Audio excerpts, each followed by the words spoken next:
Well, hello and welcome back to, might help if I set up my microphone.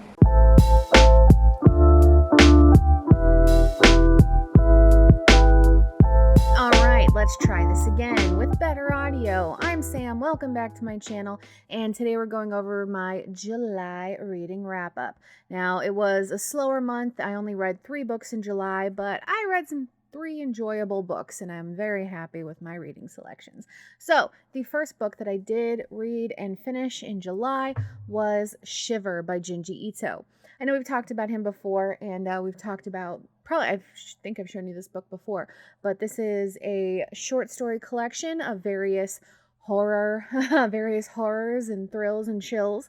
And the artwork is just incredible, as I've said before. So yeah, this was a lot of fun, and it was really helping me get out of my reading slump. I think the graphic novels were really a great way for me to dig myself out of that. Still trying, still going, but I'm like, oh, finally, I'm getting back into my normal rhythm. And then the second book that I read in July was the oh my gosh, I have it right in front of me too. The Final Girl Support Group by Grady Hendrix. This was a blast.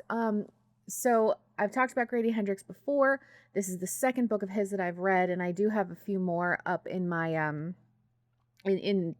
I've got a couple more ebooks of his I'm very excited to get into.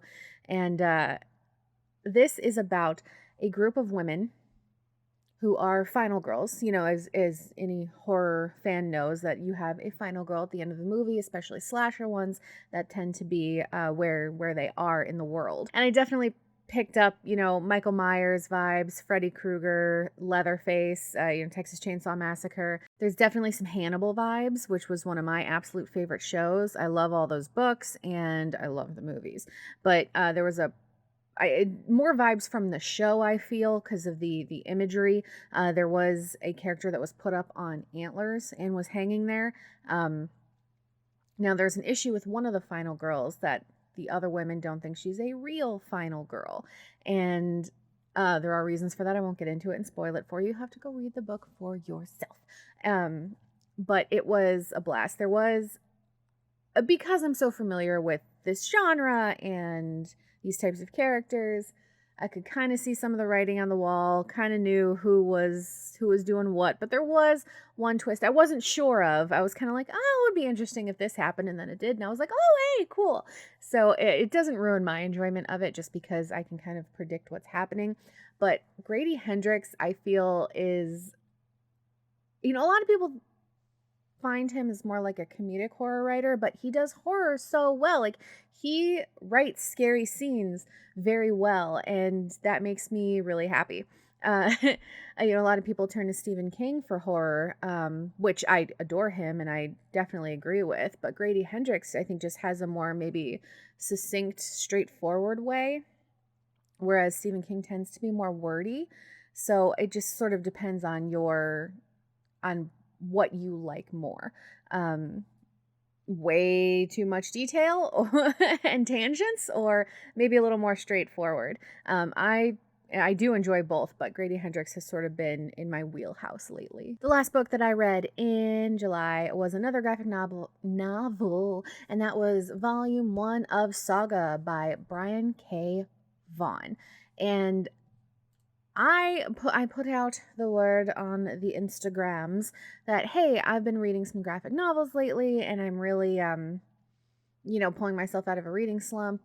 I've read this, and this. I need recommendations. And a friend of mine immediately was like, read Saga. And I said, okay. And the first volume was available on Kindle Unlimited, so I got to read that for free, which was awesome. And I loved it. I really enjoy the artwork. You have 2 characters from warring factions that come together. They fall in love, they defect, and then they have a baby. And people are trying to, both of their species and their planets are trying to find them and hunt them down. And it's very fantastical. There's like these robot creatures with like human bodies and TVs for heads.